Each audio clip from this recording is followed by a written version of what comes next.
It seems to me we're just taxing students for the privilege of borrowing money to try to get an education. I think that's obscene. I don't think the student loan program should be designed so that it's making profits for the federal government. I think it is obscene for the federal government to be making profits like this, measured in the billions of dollars off the backs of our students. Senator Elizabeth Warren of Massachusetts trying mightily to upset the apple cart on the issue of student loans last month in Congress. We're back now with Senator Warren. She has a new book out called A Fighting Chance. You introduced this legislation on student loans as soon as you got to the United States Senate. It did not become law. Do you expect to keep fighting on that issue, and how will you win in the future, given that you didn't win in the past? Yes. Okay. Yes, yes, and yes.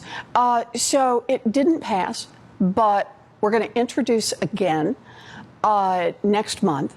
And this time, put a slightly different proposal on the table. This one's going to be to deal with the $1.2 trillion in student loan debt that is outstanding. This is the high interest rate debt, high for undergrads, even higher for those who have graduate student loans or plus loans. And the idea is we're going to propose taking all of that debt and refinancing it down to 3.86%, which is the interest rate that Congress just said less than a year ago is the right interest rate for student loans. So bringing all of those student loans, the interest rate down, and then paying for it, because you're going to have a pay for on this, paying for it by saying we're going to close one of the big tax loopholes. And that is, let's pass the Buffett rule. It shouldn't be the case that billionaires pay less in taxes than their secretaries. But the reason I put it that way is because here's another way now to look at that debate. The United States government can invest. It can invest in billionaires by saying, keep those big tax loopholes, or it can invest in people who are trying to get an education. And so what I propose is that we link those two things to each other. Every dollar we pull in by closing the tax loopholes so that we have the Buffett rule in place goes directly into reducing the interest rate on student loans. We pull in more money, the interest rate goes down even further on student loans. Are there any Republicans who you see on Capitol Hill who you see a glimmer of recognition in their eye when you talk to them about these issues? I think about my old friend Rick Santorum, with whom I had lots of differences of opinion on policy and would still love to interview sometime. But he talked about economic populism in a way that appealed to Republican audiences in the Republican primary. That's why he got as far as he did. I don't think it was being against contraception. I think it was being for working families being able to put food on the table. Are there populist voices, economically minded Republicans who you think you might be able to work with on issues like this? I think this is exactly what the next few months is going to tell us. This is going to be the outreach all the way across the board on this. Look, I wrote A Fighting Chance to talk about what's happening to America's families.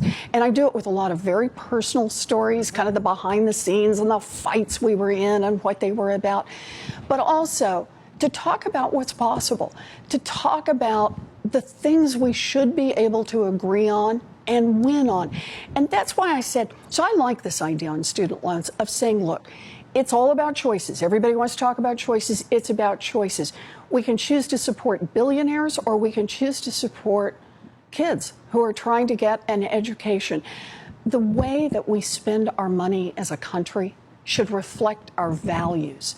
That's what this is really about. The way that we do spend our money as a U.S. government reflects the values of campaign contributors. Yes, this is the problem we've got. The problem is that Washington works for the big corporations. Yeah. That's exactly right. For the billionaires, for those who can hire armies of lobbyists and lawyers.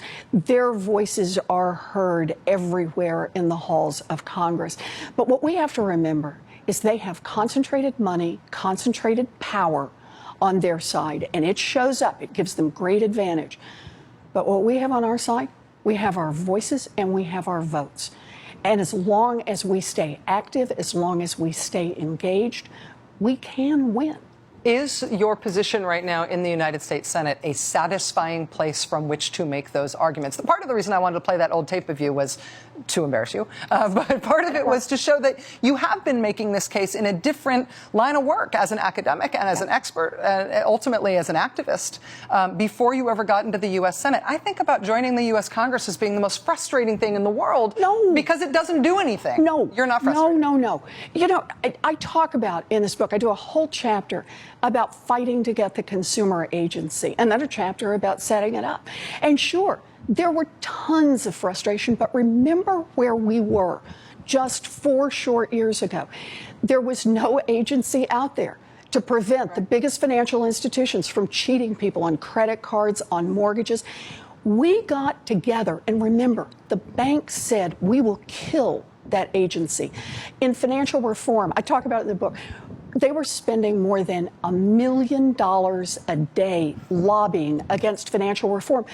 But remember, we won. And here's the thing, not only did we win, we got an agency that in the short time it's been alive has already put more than $3 billion back into the pockets of families who got cheated on mortgages and credit cards. Now, the next time somebody tells me we can't change anything, I have 4 words for them. Consumer Financial Protection Bureau. We can change. We do change. All it takes is we get organized on our side. That's what gives our kids a fighting chance. Senator Elizabeth Warren of Massachusetts. The book is called A Fighting Chance, and it's a good book. It's not a typical politician book. It's actually good as a book. Thanks for being here. Congratulations. Thank you. We'll be right back.